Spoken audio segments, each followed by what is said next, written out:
مولانا رومی رحمۃ اللہ علیہ ایک واعظ کا واقعہ بیان کرتے ہوئے فرماتے ہیں کہ ایک واعظ جب بھی وعظ کے لیے ممبر پر بیٹھتا تو ہمیشہ گمراہوں کے لیے دعا کیا کرتا تھا۔ وہ ہاتھوں کو پھیلا پھیلا کر دعا کرتا کہ یا اللہ ظالموں اور بدکاروں پر رحمت نازل فرما، گمراہوں اور مفسدوں حتیٰ کہ بت پرستوں تک سب کے لیے دعا کرتا، مگر اپنی دعاؤں میں وہ نیک لوگوں کا نام تک نہ لیتا، ہمیشہ برے لوگوں کے لیے ہی دعا کرتا تھا۔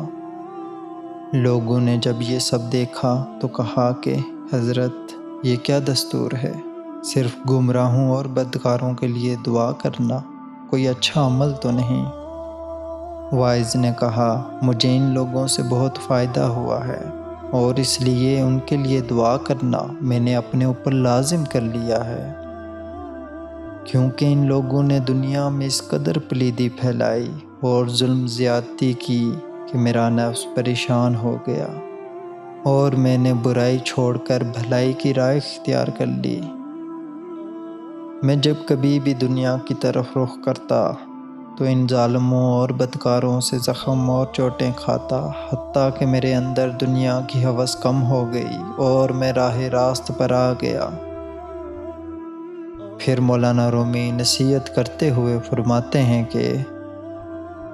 اے عزیز، اگر تو انصاف سے دیکھے تو تیرا ہر دشمن تیرے حق میں دوا ہے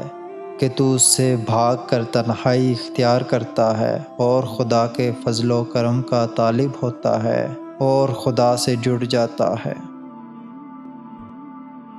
اس کے برعکس وہ دوست اصل میں تیرے دشمن ہیں جو تجھ کو حضور الہی سے دور کر کے اپنی محبت اور ملاقات میں مشغول کر لیتے ہیں، جس سے تو خدا سے دور ہو جاتا ہے۔ ویڈیو پسند آئی ہو تو لائک، شیئر اور چینل کو سبسکرائب ضرور کیجیے گا۔